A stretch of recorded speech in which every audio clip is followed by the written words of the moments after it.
Welcome to master accounts 483।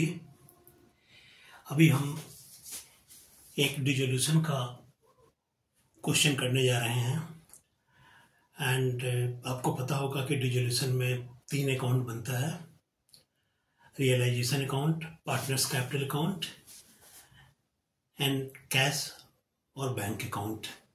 मेरा नाम विनोद कुमार है। चलिए मैं क्वेश्चन एक्सप्लेन करता हूँ आपको। Shilpa, Meena and Nanda decided to dissolve their partnership on 31st March 2025. Their profit sharing ratio was 3:2:1 and their balance sheet was as follows. Liabilities amount, assets amount है, liability side का है। Capital account Shilpa का 80,000, मीना का 40,000, दोनों मिलाकर के 1,20,000 है। Bank loan 20,000 का है, क्रेडिटर्स 37,000 का है, provision for doubtful debts 1,200, general reserve 12,000 है।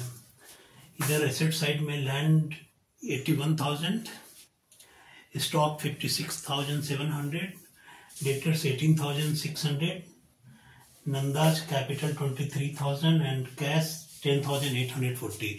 यहाँ पे एक बात ध्यान देने की है, normally partners capital account liability side में होता है। इट मीन्स कि उनका कैपिटल का क्रेडिट बैलेंस होता है। इसका मतलब इन अदर वर्ड्स कि उन लोगों ने फर्म में उतना पैसा लगाया हुआ होता है। बट यहाँ पे नंदा का कैपिटल अकाउंट आप देखिए, ये एसेट साइड में आ रहा है। इसका मतलब क्या हुआ कि ये डेबिट बैलेंस है। इन दोनों का तो लायबिलिटीज में है। लायबिलिटीज में आने का मतलब है कि क्रेडिट बैलेंस है, नंदा का एसेट साइड में आ गया। तो नंदा ने बिजनेस में पैसा देने की बजाय बिजनेस से पैसा और ले लिया है 23,000। This is what it means. जब आप कैपिटल अकाउंट बनाओगे तो इन दोनों का तो कैपिटल के क्रेडिट साइड में लिखेंगे by balance brought down 80,000 and 40,000। Nanda के कैपिटल अकाउंट में क्रेडिट में ना लिख करके डेबिट में लिखेंगे टू बैलेंस ब्रॉट डाउन 23,000। तो ये तो अभी इसका इतना था। अभी बैलेंस जो और नेक्स्ट डिटेल्स है अभी नेक्स्ट फ्रेम में आएगा, फिर then we will discuss further.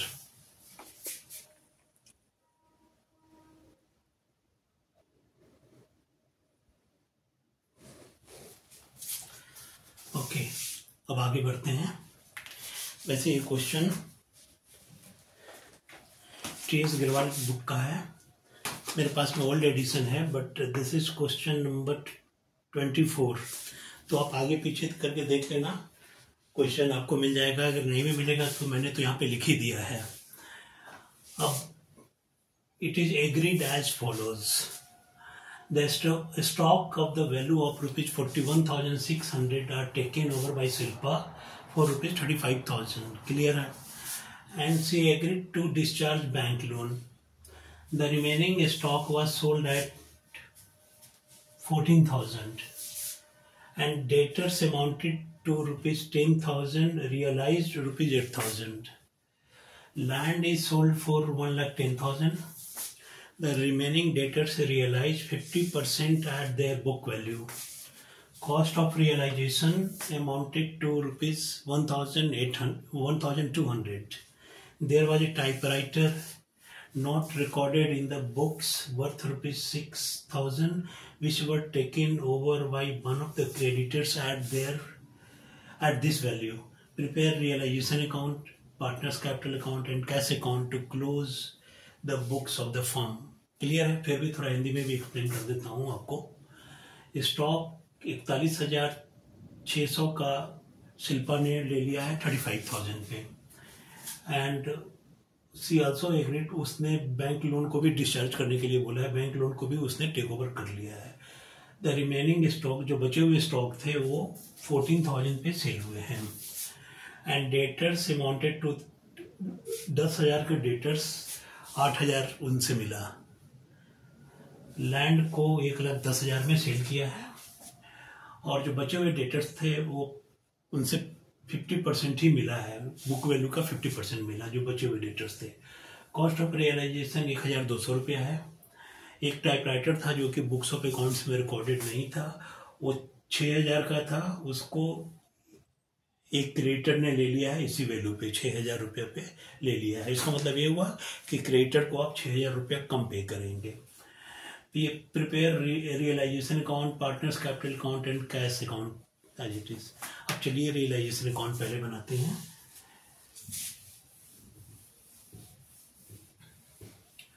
तो रियलाइजेशन अकाउंट तो जस्ट टी फॉर्म में बनता है।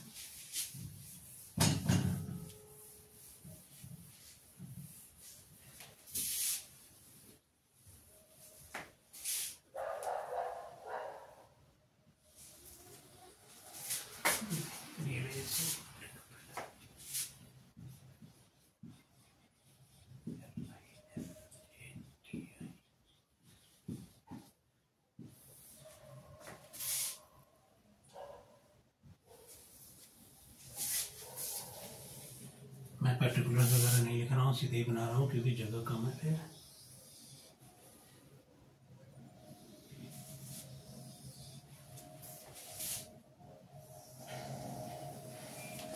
अब जितने भी एसेट्स हैं और लायबिलिटीज हैं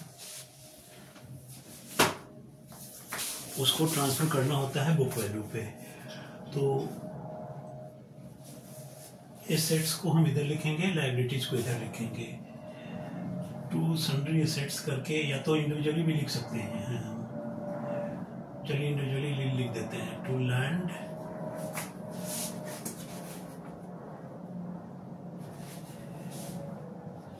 $81,000।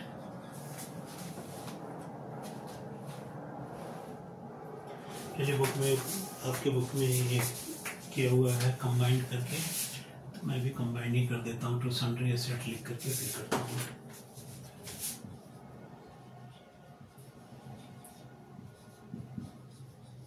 सन्ड्री एसेट लिख दिया, फिर उसके बाद में अलग अलग लिखते जाते हैं। लैंड है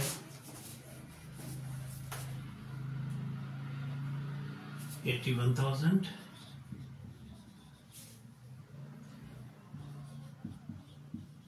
आप रेफर कर लेना इससे पहले वाले फ्रेम में, उधर जो भी एसेट्स है एसेट्स को इधर ट्रांसफर कर देंगे।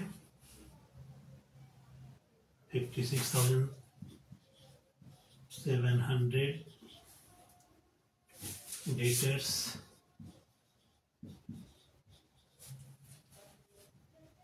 18,600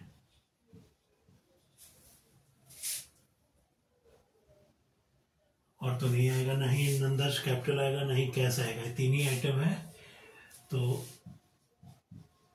नहीं, गलती हो गया।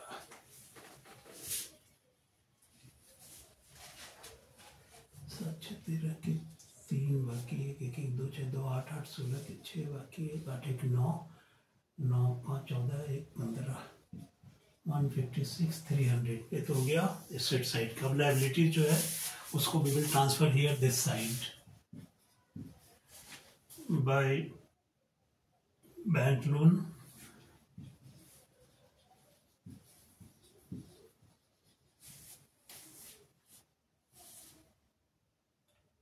$20,000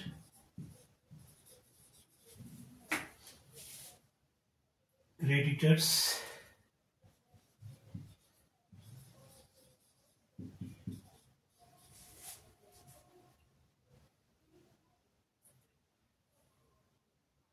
$37,000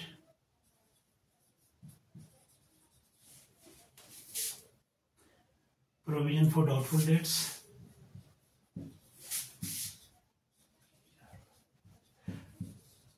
provision for doubtful debts I am writing in short, आप पूरा लिखना। 1,200। देन जनरल रिजर्व है, उसको भी डोंट ट्रांसफर हियर, वो कैपिटल अकाउंट में जाता है। तो ये तो इतना ही है। अब उसके बाद में the stock of the value of 41,000 are taken over by Shilpa for 35,000। तो इधर बाय शिल्पाज कैपिटल लिखेंगे। शिल्पा ने जो टेक ओवर करी है ना, वो शिल्पाज कैपिटल लिख करके, शिल्पा ने और क्या क्या लिया है, अगर कुछ और लिया है तब तो फिर नहीं। शिल्पा ने सिर्फ स्टॉक लिया है 35,000 पे, तो ये स्टॉक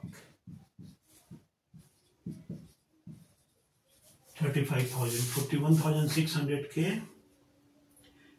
660 के स्टॉक को 35,000 में लिया है। And she agree to discharge bank loan, तो जो बैंक लोन को डिस्चार्ज करेगी to Shilpa's capital.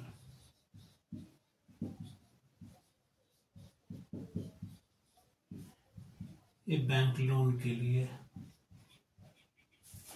Bank loan कितने का था? 20,000। अब देखिए बैंक लोन तो क्लियर हो गया।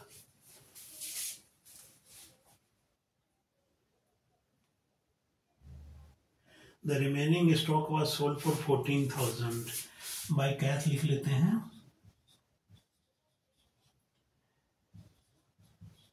Stock, the remaining stock was sold at 14,000, तो ये 14,000 में रिमेनिंग स्टॉक गया। And debtors amounting to ₹10,000 realise 8,000, तो ये तो डेटर्स 10,000 वाला 8,000 में गया। Land is sold for 1,10,000, land 1,10,000, चलिए लैंड गया। और the remaining debtors realise 50% at their book value. अब डेटर था कितने का? 18,600 का था डेटर्स, 18,600 का डेटर्स था, जिसमें से 10,000 वाला 8,000 में गया, तो बचा कितना? 8,600 रुपया बचा का डेटर्स। एक 18,600 का था, और जिसमें से क्वेश्चन में बोल रहा है कि 10,000 वाला रियलाइज किया है 8,000, तो 18,600 में से 10,000 का तो रियलाइज कर गया, सेल किया है 8,000 पे, तो बचा कितना? 18,600 माइनस 10,000, तो 8,600 बचा। वो बोल रहे कि realise 50% of the book value, तो इसका 50%, 8,600 का 50% 4,300 होता है। तो डेटर्स से आपको टोटल मिलता है 300, 8,4, 12,300 रुपये मिलते हैं आपको डेटर्स से। तो ये डेटर्स लिख करके 12,300, ये डेटर्स भी क्लियर हो गया। और स्टॉक किसने ले लिया? ये लिया, स्टॉक पे आपका क्लियर हो गया। अब क्रेडिटर्स बच रहा है। Cost of realisation amounted to 1,200। To cash लिख करके दो आइटम है, टू कैश लिख करके रियलाइजेशन एक्सपेंसेस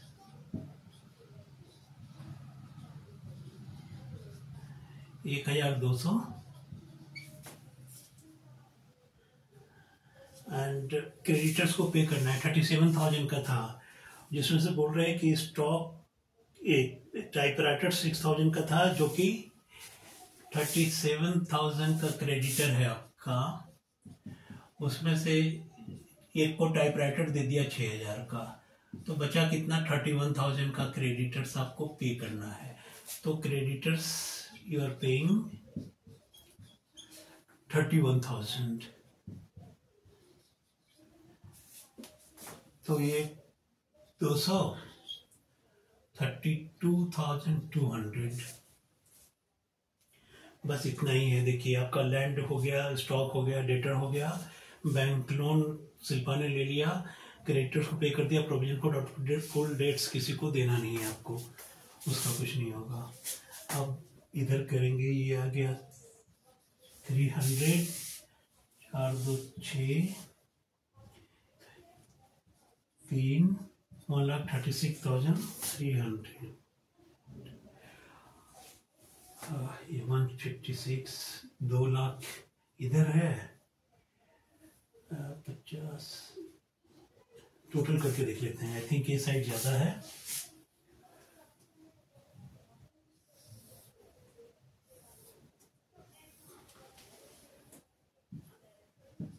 दो 300, 500,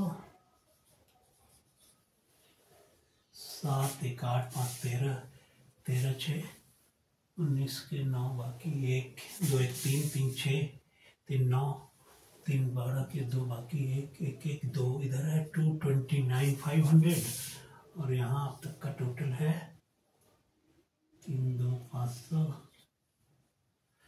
6 2 8 5 2 7 3 10 की 0 बाकी 1 1 1 2 इधर 2,08,050 है 500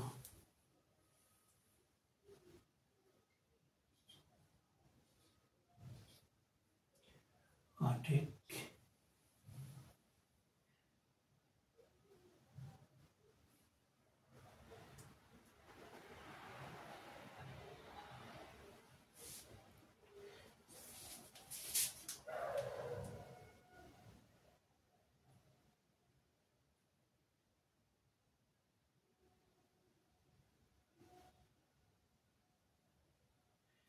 There seems to be some problem.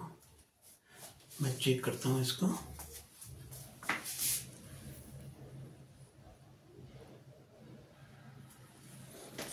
Okay मेरे से यहाँ एक मिस्टेक हो गया था 56,760 था उसकी जगह मैंने 56,700 लिख दिया था तो मैंने करेक्ट कर लिया है। सो नाउ इसका टोटल आता है 2,08,560 इधर का है 229,500 जो डिफरेंस है ये प्रॉफिट हुआ और this profit will be transferred among all the 3 partners. तो लिखेंगे टू प्रॉफिट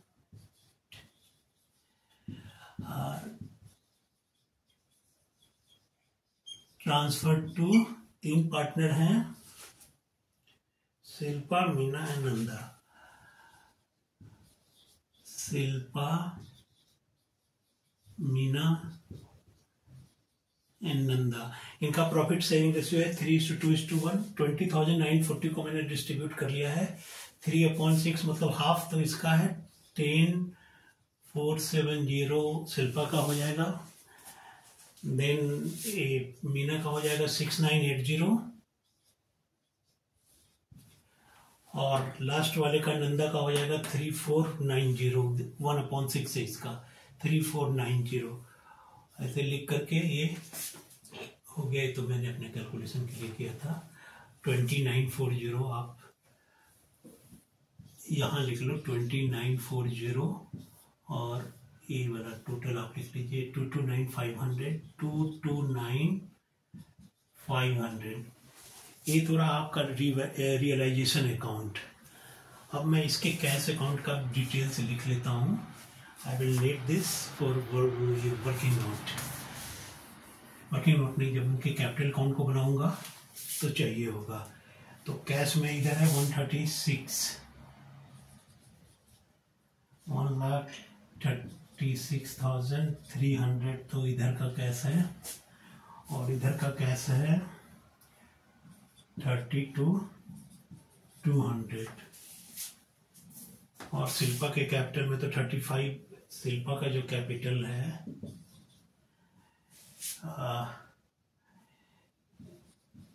स्टॉक लिया है 35,000 का और बैंक लोन 20,000 का ये चाहिए होगा हमें जब कैपिटल अकाउंट इनका बनाएंगे। तो अब ये हो गया है। अब कैपिटल अकाउंट बनाएंगे तो इसको मैं इरेज कर रहा हूँ।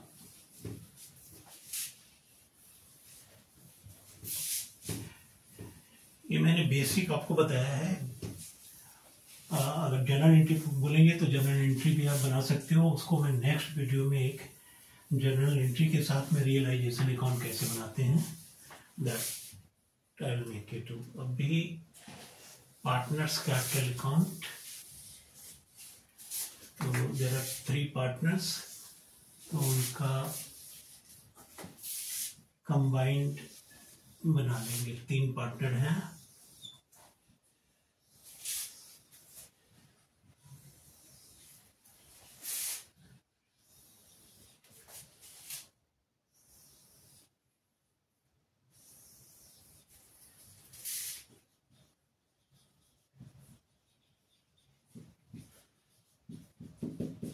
partners capital account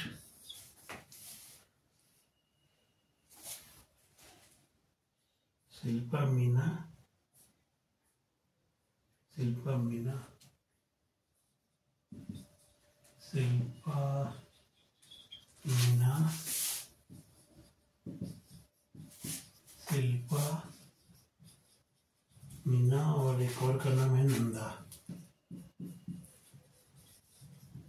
एक क्रेडिट साइड हो गया, एक डेबिट साइड हो गया, ये भी नंदा है। अब देखिए बैलेंस में इन दोनों का तो क्रेडिट बैलेंस है, तो इसको लिखेंगे by balance brought down 80,000 and 40,000, 80,000 and 40,000, और इसका बैलेंस डेबिट में है, एसेट साइड में था, तो इसका balance to balance brought down इधर हो जाएगा। To balance brought down Nanda का 23,000 है, ये हो गया। अब जनरल रिजर्व है 12,000, तो ये इनके कैपिटल अकाउंट में इनके प्रॉफिट शेयरिंग रेशियो में ट्रांसफर हो जाता है जी। ये नहीं आ रही जनरल रिजर्व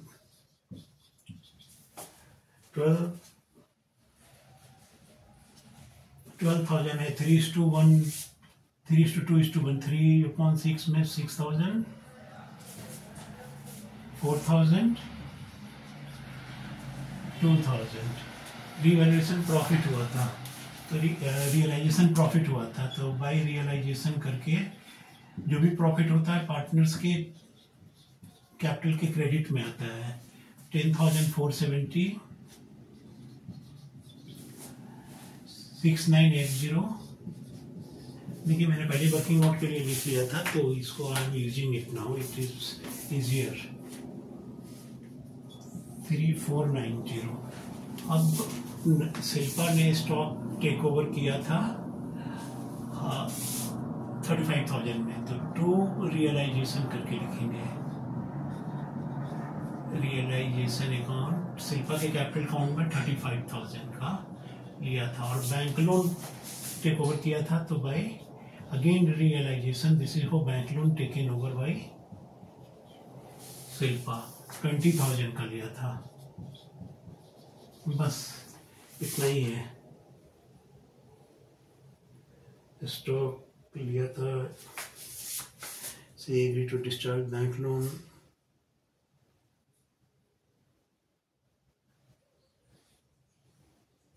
ओके इतना ही है। अब हम टोटल करके देखेंगे कि कौन सा साइड ज़्यादा है। इधर इसका ज़्यादा है, तो इसका टोटल कर लेते हैं। 470, 6, 8, 1, 9, 2, 11। इसका भी इधर ही ज़्यादा है। 980, 6, 4, 10 के संग 1, 4, 5। इसका तो इधर ज़्यादा है।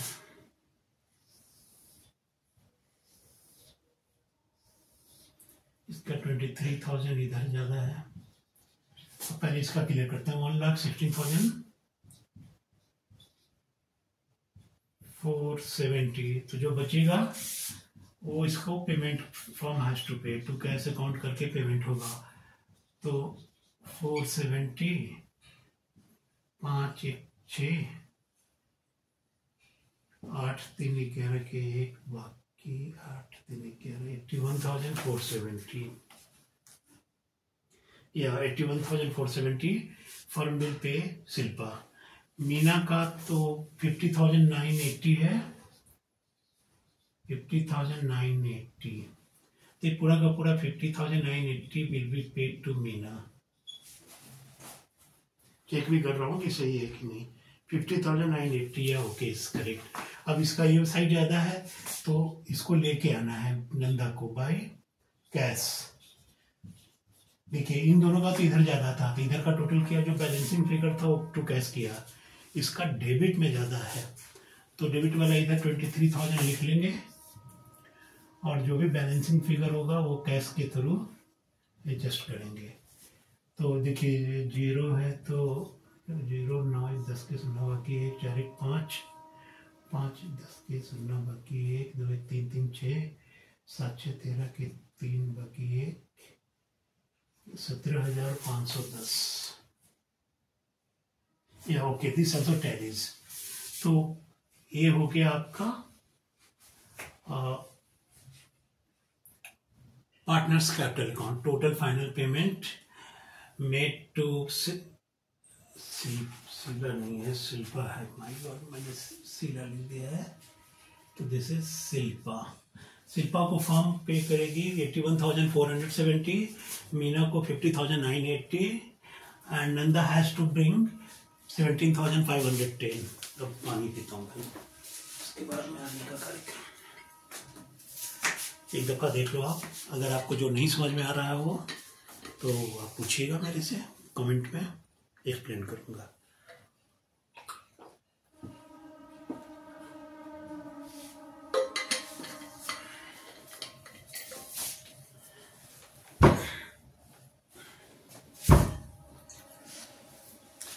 अब कैश अकाउंट बनाएंगे, इसका तो कोई काम नहीं है। अब I need this, I don't need this, लेकिन पार्टनर्स को कितना पेमेंट कर रहे हैं ना, वो तो चाहिए होगा, तो वो लिख लेता हूँ। शिल्पा को 81,470, मीना को 50,980 और नंदा को तो लेके आना है 17,510। ये कैश अकाउंट में चाहिए होगा हमें 17,510, और तो नहीं चाहिए, तो और को तो मैं I am erasing it. I hope you understand this. अगर नहीं समझ में आया है तो आप कमेंट में लिखिए, I will explain it to you. या कोई और भी टॉपिक नहीं समझ में आ रहा हो तो आप लिखिए नाउ कैश अकाउंट। कहीं कहीं बैंक भी होता है, बैंक होता है तो बैंक लिखोगे, यहाँ पे तो कैश है तो कैश। तो ये कैश में कोई ज़्यादा आइटम होगा नहीं। हमने कैश को ट्रांसफ़र नहीं किया था रियलाइजेशन में, क्योंकि कैश को रियलाइज करने की ज़रूरत नहीं होती, बेचने की ज़रूरत नहीं होती है। पर्टिकुलर अमाउंट चलो मैं लिख ही देता हूँ, ऐसे तो पर्टिकुलर्स, यार इसका इंक सूख जाता है थोड़ा। अमाउंट ये भी particulars amount, debit credit, currency भी लिख दीजिए कि नंबर का।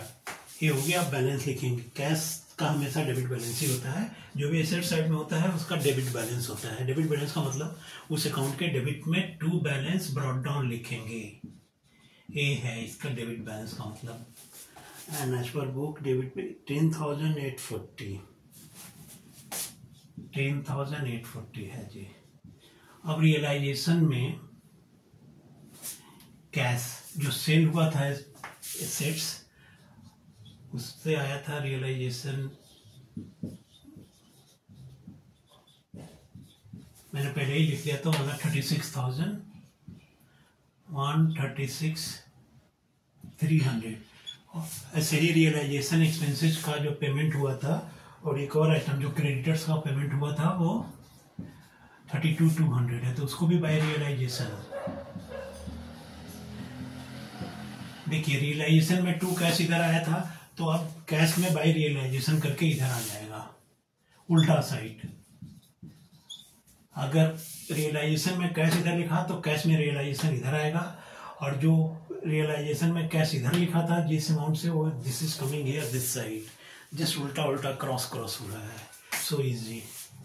अब फर्म हैज टू पे शिल्पा को 81,470 एंड मीना को 50,980। जो भी पेमेंट करेंगे कैश अकाउंट में, ऐसे भी जो पेमेंट होता है इधर, जो रिसीव होता है इधर, तो now firm has to pay to Shilpa.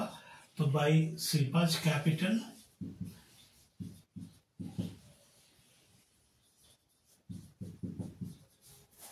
$81,470 and by Mina's capital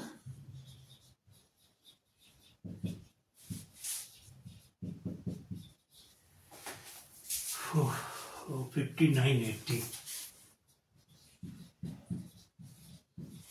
I hope you are getting it. And now Nanda को लेके आना है. नॉर्मली फर्म का जब डिसोल्यूशन होता है, फर्म को जब बंद कर रहे होते हैं तो पार्टनर्स को मिलता है, बट यहाँ पे पार्टनर ने पहले ही फर्म से पैसा ज़्यादा विड्रॉ किया हुआ था, तो उसको लेके आना है. That partner has to give to the firm. तो टू नंदास कैपिटल अकाउंट मैंने पहले ही लिख लिया था 17,510. और कोई अमाउंट तो नहीं लग रहा है मेरे को, इतना है. चलो टोटल करके देखते हैं. 0 4 5 8 3 11 5 16 के 6 बाकी 1 6 1 7 7 14 के 4 बाकी 1 1 1 2 3 2 5 1 6 164 650 0 8 7 15 के 5 बाकी 1 2 1 3 4 3 7 9 7 16 के 6 बाकी 1 2 1 3 1 4 8 3 11 11 5 16 164 650 164 650 बोथ साइड टैली. जितना फर्म के पास में पैसा था वो यूटिलाइज हो गया पेमेंट करने के लिए. तो क्वेश्चन तो ये इस तरीके से बनेगा. लेजर अकाउंट जब बनाने के लिए हो तो अगर बोलेंगे जर्नल एंट्री, तो मैं जस्ट एक्सप्लेन कर देता हूँ कि अगर जर्नल एंट्री बोलते हैं कि जर्नल एंट्री बनाओ, तो यहाँ पे इसका जर्नल एंट्री कैसे होता है. Cash account debit to realisation एक entry. Cash account debit to Nanda's capital ए, इसके लिए realisation account debit to cash account. इसके लिए सिपाज capital account debit to cash, Meena's capital account debit to cash. तो इस तरीके से बनता है. डिसोल्यूशन ऑफ पार्टनर का एक नॉर्मल क्वेश्चन था, ना ही सिंपल था ना ही डिफिकल्ट था. तो अगर आपको डिफिकल्ट क्वेश्चन चाहिए, I don't think you will watch it even before your examination. तो फिर भी अगर if you find time to watch this video and if you have any doubt, you can write it in your comments, and if you like this video, please like and share it. That's all. Thank you.